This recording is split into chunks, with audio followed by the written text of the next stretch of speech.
Hello everyone, this is Suyesh here.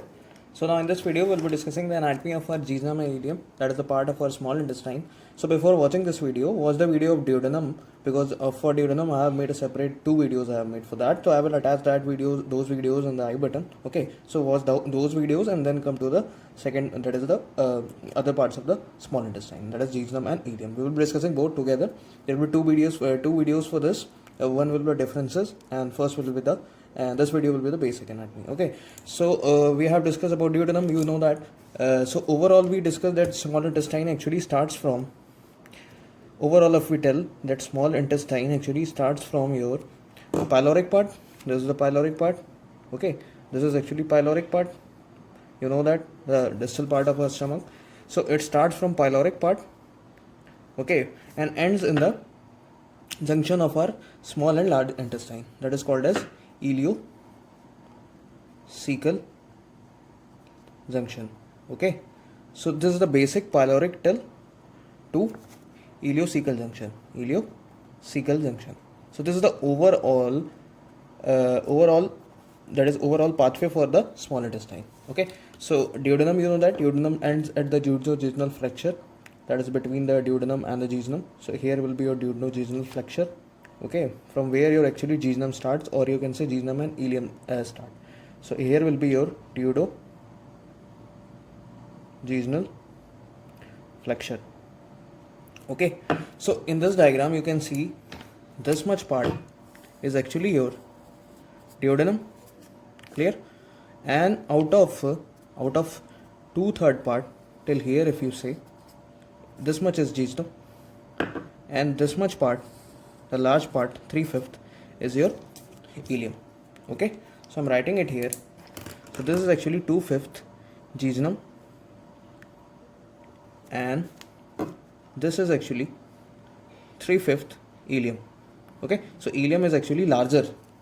Ileum contains the larger part, and jejunum is out of five part. Jejunum contains 2/5. Okay, and this part is your duodenum. Okay, so duodenum is considered as a separate part in small intestine. Okay, so in small intestine actually we have, first part is duodenum, and second is small intestine proper. So in proper we say it actually includes jejunum and ileum. Okay, in proper we actually include jejunum and ileum. Okay, so you know that duodenum is intraperitoneal, and this duodenum is not extraperitoneal. Okay, it is fixed actually, so it is not mobile, but your jejunum and ileums are intraperitoneal, they are mobile. Okay, peritoneal, this we have discussed in the video of our peritoneum. I will attach that video also. Watch that video also, the peritoneum anatomy. Okay, so this basic is clear. So duodenum is actually, length is about 25 centimeter, and small intestine proper length is actually around less than 6 meter, you can say, or approx 6 meter. Okay, total length of jejunum and ileum. And overall if we say small intestine length, it is around 6 meter. Overall its length is 6 meter. Okay, so now it is clear. So duodenum we have discussed in a separate video, so now we have to discuss only about the jejunum and ileum. Okay, so out of jejunum, out of the small intestine proper, we have 2/5 part jejunum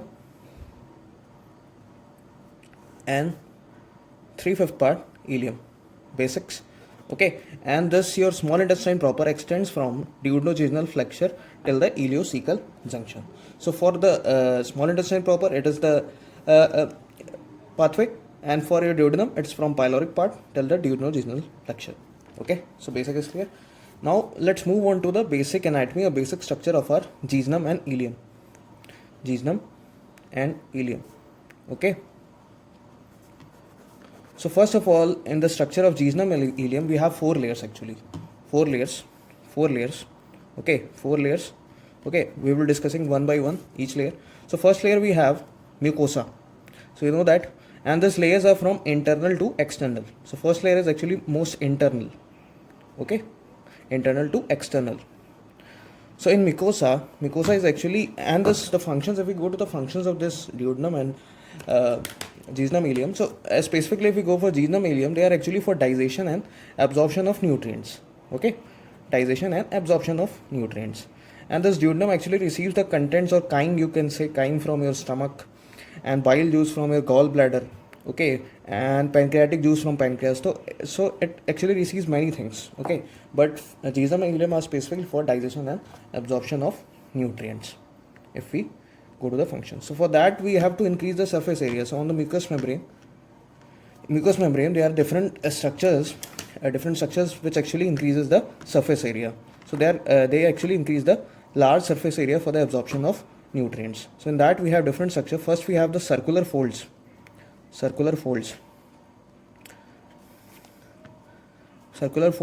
These are also called as valve of Kerckering, okay. So these are actually present all around the small intestine. That is, it is present on the duodenum also, and fully in the jejunum and ileum, okay. So these actually this is actually present in the mucosa layer, okay, first layer. Now second part we have intestinal villi. So villi are actually the projections on the circular folds. You can say just a elevated whitish 1 mm projection, 0.5 or 1 mm projection on the circular folds, and these are many. There are many villi, and so these villi actually increases your surface area for the absorption of nutrients. So, and around this villi, this intestinal villi, we have some small villi which are called as microvilli. So this microvilli actually covers the intestinal villi, okay, over that, from the stratified or prismatic epithelium, okay. So these are actually microvilli. So they are having same functions. They actually increases the surface area. All the three increases the surface area for the absorption of nutrients, okay. And now in mucosa we have some now the second thing. So this was the first section. Now second section we have lymphatic apparatus. So lymphatic apparatus, we have two different types of lymphatic follicles or lymphatic nodules in this small intestine, that is jejunum and ileum. First is solitary lymphatic follicles, okay. So these follicles are actually present all over the jejunum and ileum, okay. So these are actually present all over the jejunum and ileum, okay. So this much is clear. So these are actually, they actually protects the small intestine from microorganism or harmful substances. Though you know that lymphatic function is actually the prevention from the harmful substances, okay. So they receives the blood vessels also, lymphatic apparatus. So microorganisms, actually protection from microorganisms and harmful substances. So these solitary lymphatic follicles are present all over the small intestine, but when the solitary lymphatic follicles aggregate in numbers, then they are called as Peyer's patches, okay. Peyer's patches. So Peyer's patches is actually the collection of around 260 solitary lymphatic follicles, okay. So it is just like in this diagram, you can see this is the structure for our ileum, the cross section of ileum, okay. So you can see in this diagram, so these black ones are actually your circular folds which we have discussed, okay. Circular folds,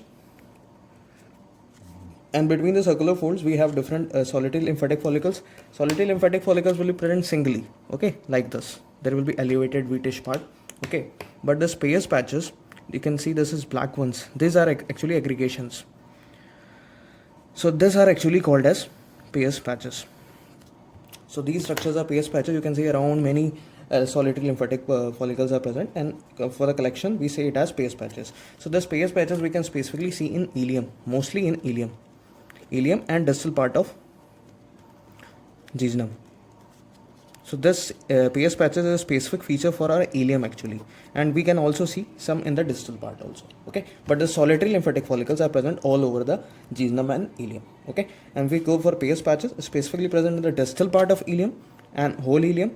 If you say about the amount, so maximum amount is seen in the distal part of ileum, and we can also see some amount in the distal part of jejunum also. In jejunum only the distal part, okay.